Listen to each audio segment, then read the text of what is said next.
Olá, meu nome é Gustavo Meirelles, eu sou médico radiologista, empreendedor na área da saúde e presidente do conselho da IDR, Inteligência Diagnóstica Remota.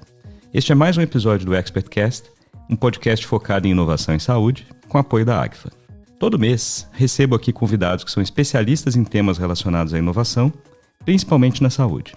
E a ideia é te deixar por dentro do que há de mais atual em novas tecnologias no setor e das novidades que estão vindo por aí.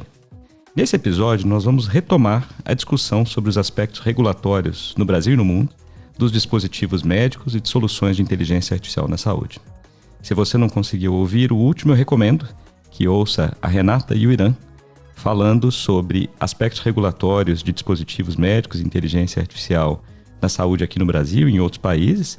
E hoje a gente vai continuar muito aqui focado nos temas redes generativas, como o ChatGPT e o Bard, o sandbox regulatório, como é que fica para a Anvisa também do ponto de vista jurídico, a regulação de produtos que normalmente não seriam regulados pela saúde, mas que podem ter algum impacto na saúde. Então, eu vou convidar novamente aqui a Renata, que é advogada e atua assessorando clientes das indústrias de Life Sciences e saúde digital, especialista em direito médico, além de mestre e doutoranda pela Universidade de São Paulo, e o Irã, atualmente trabalha na gerência de tecnologia e equipamentos da Anvisa, responsável pela regulação de softwares como dispositivos médicos. O Irã é engenheiro mecânico, mestre em saúde pública, políticas públicas, gestão e cuidado em saúde pela Fiocruz. Oi Renata, oi Irã, fico feliz em ter vocês dois aqui de volta. Tivemos um ótimo papo no último podcast, já aprendi bastante aqui sobre aspectos regulatórios de dispositivos médicos e inteligência artificial na saúde. E hoje quero convidá-los novamente aqui para a gente continuar o assunto. Então, obrigado pela presença. Prazer estar aqui com vocês, pessoal. Estou aprendendo muito também. Obrigada. É um prazer estar aqui com vocês. Irã, vou começar com você hoje. Começamos com a Renata da outra vez e hoje a primeira pergunta vai para você sobre aqueles produtos que não são regulados pela Anvisa, pois eles não foram feitos para diagnosticar ou tratar pacientes, mas que são usados na saúde. Então, um bom exemplo talvez sejam os prontuários eletrônicos, que não são regulados pela agência, mas estão propensos a falhas. Por exemplo, pode haver o registro ali inadequado pela pessoa que está acessando de uma dosagem de medicamento com risco de superdosagem ou subdosagem para o paciente. Como é que fica a abordagem da Anvisa em relação a esse tipo de produto e solução? Pergunta muito interessante e cabe esclarecer para a população que está nos ouvindo, é que, apesar de existirem diversos softwares que são usados na saúde, nem todos eles são obrigados a passar por um processo regulatório, ou seja, a apresentação de toda aquela documentação que eu descrevi no podcast, para comprovar a segurança e eficácia perante a Anvisa. Entretanto, mesmo esses produtos, eles ainda acabam, de certa forma, sob o guarda-chuva regulatório da Anvisa, não como o produto em si, mas como parte do processo que ele desempenha na saúde.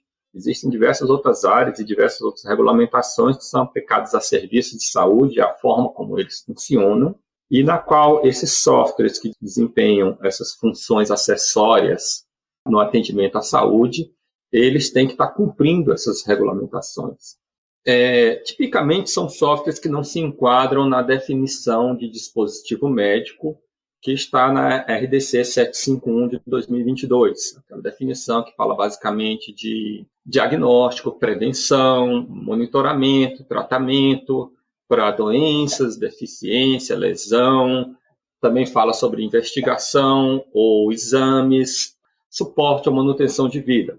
Se o software não tem esse tipo de função, como seria o caso do exemplo que você citou, é um software só para uma guarda de uma documentação, seria o prontuário do paciente, ou se ele tem função, no caso de softwares usados para telemedicina, ele tem uma função só de comunicação ou de agenda, ou seja, marcar o exame, controlar qual profissional que vai falar com qual paciente, se ele faz simplesmente a comunicação por vídeo ou por som entre o profissional e o paciente, se ele transmite informações médicas sem modificá-las, por exemplo, ele traz um conjunto de exames ou de medições que estão sendo feitas no paciente e transporta esse tipo de informação para um banco de dados ou para um conjunto de profissionais da saúde poderem verificar essas informações, ele não se enquadra na definição que está na 751. ele não vai precisar passar por um processo regulatório prévio antes de entrar no mercado. Entretanto, devido às obrigações que outras regulamentações da Anvisa impõem sobre o serviço de saúde onde esse software vai ser utilizado, a recomendação que a gente dá é que o fabricante verifique quais são essas regulamentações que são exigidas do serviço de saúde, os procedimentos em si, como eles devem ser tratados, se o software dele está tratando da mesma forma, se ele está coerente com a legislação atual. E existem também certificadoras que fazem a certificação da segurança desse tipo de software. E o fabricante ele pode submeter o seu software a uma certificação voluntária junto a essas certificadoras, na qual é verificado a aplicação de diversas normas de segurança para softwares para a saúde ou softwares em geral, e também é verificado diversos itens, como, por exemplo, o médico ele está fazendo aqui uma prescrição e o software permite que ele abra mais de uma aba de paciente. Ele pode, nesse momento, se confundir e prescrever o medicamento de um paciente na aba de outro. O software precisa ter proteções para evitar que o médico cometa esse tipo de erro.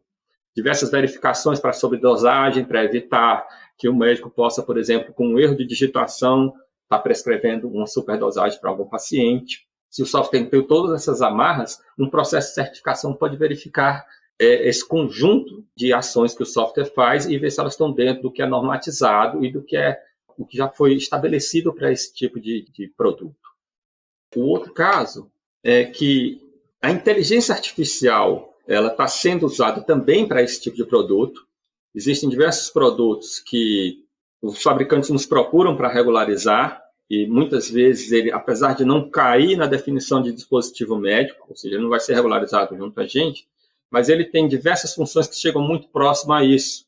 Por exemplo, um software que pega o prontuário do paciente e com esse prontuário ele dá destaque a informações que são importantes. Nesse momento, qual é o pensamento? Esse software está fazendo um certo diagnóstico ao fazer isso? Aí a gente precisa fazer uma verificação cuidadosa desse produto, de que tipo de escolha que ele está fazendo, se ele está eliminando o paciente do processo ou não. Aí, nesse caso, ele estaria fazendo uma triagem. Uma triagem é uma forma de diagnóstico. Se ele não está fazendo isso, ele está simplesmente trazendo informações, organizando o conjunto enorme de informações que a gente tem hoje em dia, para que ele seja mais palatável para a equipe médica, aí ele fica mais próximo de uma função de prontuário, simplesmente está organizando o prontuário, mostrando esse prontuário de uma forma mais tratável pela equipe de atendimento à saúde. Aí ele não é um dispositivo médico que precisa de regularização. Entretanto, esse limite aí é bem tênue. É fácil um desenvolvedor, mesmo que ele tenha um produto que não é regularizado, no futuro, o software sofre muitas mudanças, ele pode incluir funções que tornem o produto dele passível de regularização. Aí ele precisa estar atento, precisa entender bem o que é a definição de um dispositivo médico, um software como dispositivo médico, para poder perceber, se eu colocar essa funcionalidade, eu vou precisar regularizar meu software junto à Anvisa. E aí ele pode tomar a decisão, envolve decisão comercial dele mesmo, de estar regularizando esse software para conseguir ter aquela funcionalidade que talvez o concorrente dele tenha, ou tomando a decisão de não quero passar pelo processo regulatório, vai me envolver um custo que eu acho que não vale a pena, então não vou colocar essa funcionalidade no meu produto. Ou seja, na dúvida, cabe uma consulta à Anvisa. Sim, a gente está sempre aberto, tem vários canais, a consulta pode ser feita por texto, pode ser feita por voz, através de uma ligação, certo? E a gente tem um tempo de resposta muito rápido para esse tipo de pergunta. A piada que a gente tem internamente é que está se tornando, de certa forma, até de um chat entre a gente e o mercado. Que coisa boa, isso é ótimo. Isso é ótimo, sim. As perguntas estão sendo respondidas muito rápido, ou seja, a gente realmente motiva os desenvolvedores a estarem entrando em contato com a gente, porque o que é que isso promove? Que os processos de regularização cheguem para a gente com as informações corretas, que os fabricantes consigam definir bem a funcionalidade dos produtos dele, trazer todas as informações sobre a eficácia e segurança desse produto e poder delimitar a responsabilidade dele de uma forma bem escrita e bem posta para a população. Muito bom. Ao ter esse contato com a gente, permite que todo o processo regulatório seja feito de forma mais eficiente e o tempo de cada profissional que está lá analisando esses processos seja mais curto e a quantidade de erros e correções seja bem menor. Eu acho ótimo isso que você traz agora, Irã, porque muitos que estão nos ouvindo, né, que desconhecem talvez o papel da agência na avaliação de diversos produtos, podem ficar com aquela impressão de que, puxa, mas tem que passar por regulação, vai atrasar um tempão, é demorado. Então, você trazendo aqui esse tipo de atitude da Anvisa, né, de respostas rápidas, com quase chat aí com quem tem dúvida a respeito da regulação, é muito bom para quem está nos ouvindo saber, né, dos passos que existem aqui no Brasil para aprovação e a importância de ter um produto avaliado e regulamentado pela Anvisa. Eu vou passar uma pergunta aqui para a Renata e vou voltar com você depois para a gente falar um pouco mais sobre o tema da inteligência artificial. Mas eu só queria complementar que o fabricante que já entra em contato no início com a Anvisa, ele não tem essa questão de ter um atraso ao colocar o produto dele ao mercado. Porque quando o produto dele está pronto, ele está com a documentação para submeter para a Anvisa toda pronta. Ou seja, é muito importante que o fabricante entre em contato com a Anvisa já no início, para ver se o produto dele é regularizado. Exato. E poder desenvolver já toda a documentação necessária enquanto ele está desenvolvendo o produto. Os que reclamam de atraso geralmente são aqueles que, ao tentar colocar o produto no mercado, veem que ele precisa ser regularizado e aí vão tentar desenvolver toda a documentação. Aí realmente ocorre um atraso. Você sabe que eu já ouvi, Irã, também, acho que é bom você desmistificar isso daqui. Algum empreendedor quer fazer um produto e fala, não vou consultar a Anvisa não, porque vai que a Anvisa fala, opa, isso aqui não era regulado, mas já que me perguntaram, agora eu vou ficar de olho nessa empresa aqui e vou ter que regular. Então, até esse tipo de lenda, chama de lenda urbana, eu já ouvi. Acho importante você também reforçar esse ponto, né? Que como funciona pós-consulta, tá? A gente não pode ter um olho específico para um fabricante ou outro. A gente tem que tratar o mercado todo de forma igual. Isso é uma coisa que é bem divulgada dentro da Anvisa, bem difundida, certo? O comportamento profissional de cada um dos servidores que estão lá, certo? O tratamento é igualitário para todos. Ou seja, o fato de consultar a Anvisa, na verdade, só não vai trazer uma lupa para cima da sua empresa. É transparência para o processo, né, Irã?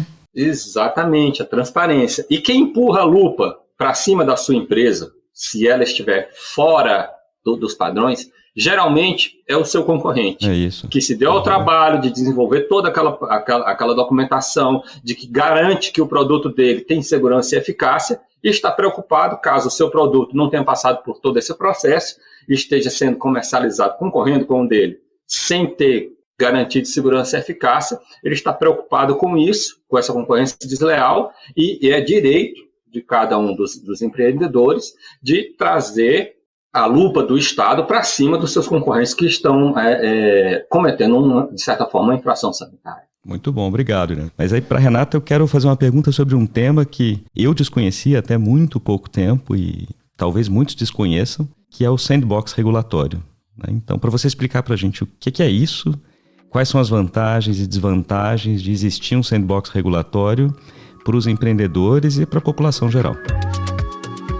O sandbox regulatório é uma ferramenta que eu considero excepcional, está contemplado no Marco Legal das Startups, que também é bastante recente, e que na tradução literal é a caixinha de areia. O que é a caixinha de areia? É um ambiente seguro e definido, com linhas definidas. Então, o sandbox regulatório é um ambiente experimental em que a gente tem a autoridade concedendo, por exemplo, aqui no caso a Anvisa, né? Se a gente estivesse falando algo que eu gostaria muito de ver, que é um sandbox regulatório para inteligência artificial no âmbito de softwares médicos. A Anvisa, eventualmente, se achar que é o caso, conceder autorizações temporárias dentro de limites e de requisitos muito definidos para o setor privado, para os empreendedores e empreendedoras, testarem soluções e modelos de negócios que são considerados inovadores.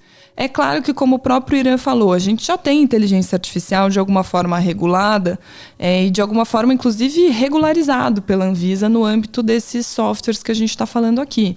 Mas a gente está num momento de evolução tão rápida e tão descontrolado em alguma medida, que eu acho que essa ferramenta poderia ser muito importante e benéfica tanto para o setor privado quanto para o setor público, para que a gente chegue num mínimo denominador comum sobre qual é a melhor forma de regular isso neste contexto. Então, eu acho que faz parte desse processo que o próprio Irã falou no nosso episódio anterior, que é de participação social. Não é necessariamente uma forma de participação social, mas é uma forma de interação muito transparente entre o setor público e o setor privado, para que ambos entendam quais são os limites e quais são os riscos que esse tipo de solução, de modelo inovador, traz para o paciente, traz para o usuário, para a usuária, e como que a gente mitiga esses riscos, né? Ou controla esses riscos, porque a gente sabe que, assim como qualquer medicamento, mesmo um produto para a saúde, um device hardware, né, tradicional, o risco de colocar isso no mercado nunca é zero. Sempre tem um risco ali, e daí uma das tarefas da Anvisa é justamente entender quais são os riscos que são considerados aceitáveis e razoáveis e como que a gente controla isso ao longo de todo o ciclo de comercialização do produto. Aqui, da mesma forma, a gente talvez não tenha um conhecimento concreto de quais são esses riscos. Então, o sandbox ele serve justamente para a gente aprender em conjunto e chegar numa definição do que seria uma regulação, se é de fato o caso de ter uma regulação, que seja próxima da realidade do mercado. Né, e que de fato esteja protegendo, esteja tutelando o que precisa ser protegido e eventualmente a gente não coloque requisitos que possam ser considerados burocráticos, que possam ser considerados desnecessários para proteger a saúde da população, seja coletiva, seja individual, seja as funcionalidades daquele produto que vai ser utilizado por qualquer usuário. Então, acho que é uma ferramenta excepcional, gostaria muito de ver sendo colocada em prática e casa muito com uma visão que a Anvisa tem, e acho que a Anvisa acaba sendo a agência reguladora que melhor tem colocado em prática a análise de impacto regulatório. Né? O que é a análise de impacto regulatório? É a autoridade verificar se existe um problema a ser resolvido, né? Qual é esse problema e como resolver esse problema. Eu vou precisar, de fato, de uma regulação, eu vou criar meramente boas práticas e o mercado vai se autorregular, eu vou ter que ter uma regulação maior ou menor para determinados tipos de produto. Então, essa etapa de análise de impacto regulatório ela é prévia a qualquer regulação. E acho que casaria muito esses dois mecanismos, né? Tanto da análise de impacto regulatório quanto do sandbox regulatório, para que a gente tenha regulações futuramente e, de novo, se necessário, que impactam o setor de saúde, que impactam softwares médicos, que sejam próximas, factíveis e que protejam o que, de fato, precisa ser protegido. Isso é ótimo, né? Como o Irã também tinha dito, assim, a agência é cada vez mais próxima da população, sem dos dúvida. Empreendedores, e aí sandbox regulatório também trazendo a população aqui para o centro da discussão.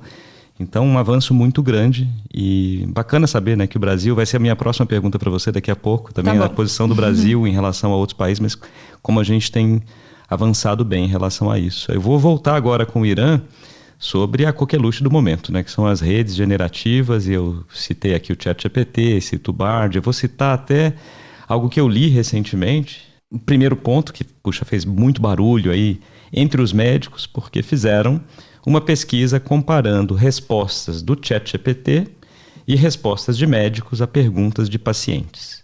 E a conclusão do estudo é que o ChatGPT tinha saído muito melhor. As respostas dadas pela ferramenta foram qualificadas como mais empáticas e mais acolhedoras para os pacientes em relação às respostas de médicos, né? A gente vai falar aqui num episódio futuro mais sobre redes generativas, mas tem alguns vieses nesse estudo, mas é importante saber que muitos médicos começaram até a ficar mais alertas para isso. E aí outro que veio depois, outro tema interessante, foi que já tem médicos utilizando o ChatGPT para responder a perguntas de pacientes. Então ele recebe uma pergunta, fala, como é que eu vou responder? Se ele joga lá no ChatGPT, pega aquela resposta e aí manda para o paciente. Nós vimos também um problema, até um bate-papo aqui que tive com o Irã, ele tinha trazido esse tema sobre um médico recente que estava sendo ali condenado publicamente porque um desses sistemas de redes generativas fez uma acusação àquele médico sobre assédios e não tinha nada a ver, um médico que na verdade tinha julgado o caso ou tinha participado da avaliação de casos assim, mas do outro lado, não como assediador, mas sim ele estava julgando e a ferramenta pegou aquelas informações e ele foi acusado a respeito do tema. Então, eu queria saber a visão da Anvisa a respeito das redes generativas e da regulação desse tipo de ferramenta, né? Tudo muito novo, como a gente já falou aqui no outro episódio mas como que vocês têm encarado isso hoje e quais são os alertas e preocupações que nós devemos ter do lado de cá, tanto para a população geral quanto para empreendedores? Bom, esse é um tema muito interessante. Não é só porque ele está na moda agora, mas as inteligências artificiais elas têm muito a oferecer para soluções em saúde. Atualmente, a gente tem um conjunto muito grande de informações sendo coletadas e a gente tem muita capacidade de coletar todas essas informações. E todo esse conjunto de informações, eles podem ser pode ser demais para os profissionais de saúde estarem lidando com tudo isso. Há muito tempo atrás, os profissionais médicos começaram a se especializar, deixaram de ser generalistas. E o que se costuma dizer é que se você vai se consultar com um ortopedista, ele geralmente vai encontrar um problema ortopédico em você. Mas se você for com talvez a mesma queixa para um cardiologista, ele vai encontrar um problema no seu coração. E isso está diretamente ligado a ter que lidar com um monte de informações e cada um de nós não consegue. A gente fica especialista em algo. E a inteligência artificial, ela tem uma capacidade maior do que a gente de estar lidando com um conjunto de informações muito grande e estar processando isso. Inteligências artificiais com tecnologia generativa, elas focam bastante nisso e elas são bastante interessantes por trazer esse aspecto humano na resposta. Entretanto, isso traz para o mercado de saúde, por características próprias do mercado de saúde, pelo risco que ele envolve, pelas consequências permanentes que ele pode trazer e pelo fato dele atingir uma grande parte da população, porque todo mundo eventualmente faz uso, os riscos deles, a margem de risco que é tolerável é bem mais estreita. Daí, pode fazer um link com o que a Renata estava falando sobre o sandbox regulatório, né? Porque na área de saúde, ele não é como você aplicar ele, por exemplo, para a área econômica, na qual você pode tolerar uma certa forma de suspensão das regras e observar, e à medida que aquilo ali vai desenvolvendo de forma errada, você pode, então vamos voltar, já fez a função, a gente já conseguiu estudar o que a gente queria. Na saúde, se você faz esse tipo de ação desta forma, ela pode trazer consequências permanentes para os indivíduos que foram envolvidos naquele experimento, ou seja, os pacientes. Por isso que o sandbox precisa ser tratado de uma forma especial para ser aplicada na saúde. E essa forma especial tem sido pensada, e nesse sentido a Anvisa é aberta a sugestões do mercado para esse tipo de soluções e tudo. E existem os canais para você fazer esse tipo de sugestão para a Anvisa. Do mesmo jeito são tratadas essas inteligências. O risco grande que tem numa inteligência artificial que a gente vislumbra, nessas inteligências artificiais generativas, é que elas nos dão a impressão de que elas entendem do que falam. Entretanto, aquele software, ele não tem consciência. Ele não tem processos internos, a não ser aqueles que você dispara ao fazer um questionamento a ele. E ele tem tanta consciência sobre o que ele está falando, como uma caneta tem consciência de que está caindo quando você solta ela no ar. A resposta que uma inteligência generativa dá para você, apesar de parecer bem humana, parecer que ela entende do assunto que ela está falando, ela é simplesmente uma consequência do dado de entrada que você deu, da pergunta que você fez. Ela não entende o que é aquilo que ela está falando como um médico entenderia. Daí, por ela nos dar essa impressão de que sabe do que está falando, ela envolve uma certa confiança, acaba de ser desenvolvida uma confiança, e essa confiança pode trazer alguns riscos, porque, na verdade, ela pode trazer uma resposta completamente absurda, que pode não ser percebida por uma pessoa que esteja consultando, porque ela não é especialista naquele assunto, e ela pode simplesmente partir para executar esse tipo de ação, um diagnóstico, um conselho ou algo assim que a inteligência generativa tenha dado. Só que a inteligência generativa, por não entender, por não ser consciente, ela não está ciente do risco que ela está submetendo aquela pessoa e nem ciente do risco do erro que cometeu.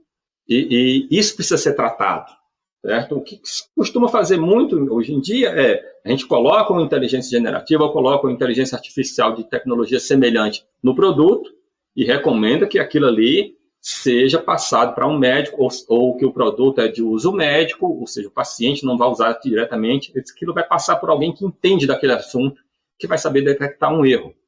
Entretanto, no futuro, com o aumento ainda mais de informações, essas inteligências artificiais vão, de certa forma, acabar tendo que ficar independentes. E aí o mercado vai ter que ter uma forma de desenvolver uns guarda-reios de proteção para isso, de forma que elas não possam atuar e cometer erros, porque erros na saúde são dificilmente toleráveis, porque eles podem ter consequências muito graves, e principalmente softwares que são de distribuição muito fácil, eles podem atingir muitas pessoas ao mesmo tempo, num curto espaço de tempo também. Exatamente, né? E é isso que nos desperta mais preocupações aqui, até porque o que eu vi foi que a inteligência artificial caiu aí na atenção do público leigo geral com o advento do ChatGPT, né? Acho que a partir daí as pessoas começaram a ver inteligência artificial no seu dia a dia. E muitas, infelizmente, sem saber dos riscos, né? E você traz muito bem aqui esse ponto da falta de consciência e do fato de ferramentas, pelo menos no momento, né, de redes generativas, o que ela está te respondendo ali é a partir de uma base de dados enorme que ela tem, e é uma resposta mais provável a partir de diversas perguntas que foram feitas com um tema muito semelhante, né? E me preocupa também, a gente vai trazer isso aqui no episódio mais à frente, a atenção das pessoas de forma indiscriminada e sem julgamento, né, você citou as guardrails, a esse tipo de ferramenta, né, de achar, puxa, respondeu ali, tomar aquilo como a verdade, né? Até uma palestra que eu assisti recentemente, a pessoa estava falando algo interessante, falando assim, puxa, até o momento nós valorizamos muitas pessoas pelas respostas que elas dão, né? Então alguém é mais inteligente ou menos inteligente a partir da resposta, e talvez a partir de agora a gente vá valorizar pelas perguntas que elas fazem, né? Então, quanto melhor a pergunta, fala, puxa, essa pessoa aqui está se informando melhor, né? Traremos isso aqui no outro episódio mais à frente. Aí eu vou passar para a Renata e vou fechar esse nosso segundo episódio com uma pergunta para ela a respeito do posicionamento no Brasil, do Brasil hoje em relação ao mundo, né? Então, Estados Unidos, Europa, outros países. De vez em quando a gente tem esse complexo de vira-lata, né? Achar, o Brasil está muito atrás, nós somos muito atrasados, já estão lá na Europa falando isso, Estados Unidos. Desmistifique isso pra gente aqui, Renata. Mostra com certeza como que o Brasil tem ido. Com certeza. Acho que o Brasil está, assim como a gente falou no episódio passado, né, em relação à Lei Geral de Proteção de Dados, que a gente seguiu o caminho e as boas práticas, digamos assim, que foram estabelecidas na lei europeia, a gente está seguindo a mesma tendência dessa vez em relação à inteligência artificial. Então, enquanto, por exemplo, os Estados Unidos estão ali discutindo, eles estão trazendo essa discussão para o Senado, mas não é uma discussão que está evoluindo de fato, não tem digamos, um esforço concreto, digamos assim, de regular esse tema, talvez até em razão desse ponto que a gente está falando tanto aqui nesses 2 últimos episódios, de que estamos aprendendo em conjunto, as pessoas tendem a falar de uma forma negativa que a regulação vem depois da inovação. Uhum. E claro que isso traz uma série de desafios, sem dúvida, mas na minha visão pessoal, ainda bem que ela vem depois da inovação. Exato. Porque senão quanta coisa a gente deixaria de descobrir, de fazer e de inovar se a gente tivesse colocado um freio de início. Mas o fato é que, em algumas situações, a regulação vai ser necessária. E nos parece que esse é o caso aqui quando a gente fala de inteligência artificial. Então, eu não sei se até o lançamento do episódio isso vai mudar, mas hoje a gente não tem uma regulação específica para inteligência artificial em nenhum país do mundo. A gente tem discussões que estão sendo bastante profundas e relevantes, principalmente na Europa. A Europa já aprovou algumas versões de uma minuta, né, de um texto, mas ainda vai passar por um processo de ajuste, de detalhamento para fechar o texto final, que é o que deve acontecer nos próximos meses, talvez até 2024, para entrar em vigor a partir de 2026. E me parece ser um pouco esse o mesmo caminho que a gente vai seguir aqui no Brasil, né? A gente teve um PL que foi discutido de uma forma bastante superficial, inclusive em regime de urgência, e que depois de um esforço coletivo, acho que do próprio mercado, se entendeu que precisava de uma discussão profunda e foi instalada uma comissão de juristas, de pessoas que estão estudando esse tema há algum tempo, para propor um projeto de lei substitutivo, que foi o que aconteceu mais no início desse ano. Quem quiser acompanhar é o PL número 2338 de 2023. E agora a gente está no momento de instalar uma comissão especial para discutir essa minuta do PL, né? Isso não tem um prazo para acontecer. Eu acho que a tendência do Congresso é discutir esse tema de uma forma bastante exaustiva. Então, a gente espera que a gente tenha muitas audiências públicas, muitas oportunidades de o mercado se manifestar a respeito disso, propor ajustes. Acho que isso foi algo que, de novo, quando a gente estava ali naquele momento com a Lei de Proteção de Dados, foi muito bem feito. Para o setor de saúde, eu tenho uma crítica em relação à LGPD. Eu acho que eles demoraram um pouco para entender a relevância do negócio e deixaram para propor ajustes, para propor redações muito para o final. Então, espero que isso não aconteça. Espero que, dessa vez, o setor de saúde acompanhe desde o início essa versão do projeto de lei substitutivo e, se for o caso, proponha ajustes e proponha mais ou menos requisitos desde o início para ter uma discussão que seja positiva, né, para o setor. E como eu disse no episódio passado, eu realmente acho que o setor, digamos assim, de inteligência artificial tem muito a aprender com o setor de saúde, porque a tendência é que, de uma forma geral, a gente tenha uma legislação que seja focada em uma análise de risco. Então, quanto maior for o risco do uso daquele algoritmo, daquele sistema de inteligência artificial, mais critérios, mais detalhamento vai sujeitar aquele produto. Né? Então, no caso, por exemplo, de algoritmos que têm uma aplicação em saúde, do jeito que a Minuta está hoje, a gente espera que isso seja considerado uma inteligência artificial de alto risco. Então, a gente pode esperar requisitos adicionais, por exemplo, em relação à forma que isso vai ser documentado, em relação ao uso de ferramentas de registro automático que permitam a gente avaliar a acurácia daquele produto, um cuidado muito maior em garantir ou mitigar um risco de viés e de discriminação, a realização de testes que permitam avaliar a confiabilidade daquele produto. E tudo isso é engraçado, né? É um pouco do que os algoritmos que se encaixam nessa categoria de software médico vão ter que fazer com um viés diferente, com um viés sanitário, se forem apresentar um pedido de notificação ou de registro para a Anvisa. Então, eu realmente acho que para o setor de saúde, especificamente, é claro que a gente vai ter um cuidado e, eventualmente, um critério maior em relação à segurança da informação, em relação ao monitoramento desse algoritmo no pós-mercado, né, que a gente chama, quando esse algoritmo estiver sendo utilizado, mas para quem já está se preparando, para quem já está querendo se adequar às regulações de Anvisa, eu acho que a tendência é que esse empreendedor e que essa empreendedora consiga fazer uma correlação. Putz, para a Anvisa eu tive que fazer um relatório e demonstrar tais e tais pontos, aqui eu vou conseguir refletir isso, ponderando e preservando esse aspecto de inteligência artificial de uma forma que eventualmente vai ser até mais facilitada, mais fluida. Então, eu acho que a tendência é de que a gente tem, eventualmente, regulações específicas, porque, de novo, na minha visão, essa legislação que a gente está discutindo é bem principiológica, mas a base do trabalho, a base desse processo de regularização e de acompanhamento, que é o mais importante, né, porque é uma tecnologia que vai evoluir todos os dias e vai apresentar novas funcionalidades, eventualmente novos riscos, novos viés que precisam ser endereçados. Tudo isso eu acho que é muito consistente com o que a gente já vem fazendo hoje no setor de saúde. É ótimo saber. Olha, aprendi bastante com você, Renata, com você, Irã, aqui nesses 2 episódios. Tenho certeza que quem está nos ouvindo também aprendeu muito. Então, nós falamos de sandbox regulatório, falamos do papel da Anvisa na regulação de dispositivos médicos, inteligência artificial na saúde, os passos que um empreendedor e empreendedor devem fazer quando estiverem desenvolvendo um produto ou solução, tanto do ponto de vista jurídico quanto do ponto de vista da Anvisa. Falamos também das redes generativas, do papel hoje do Brasil nessa regulação em comparação com outros países no mundo. Então eu agradeço novamente a você, Irã, a você, Renata, por estarem aqui com a gente. E para quem está nos ouvindo, se você gostou, compartilhe esse episódio nas suas mídias sociais e com seus contatos.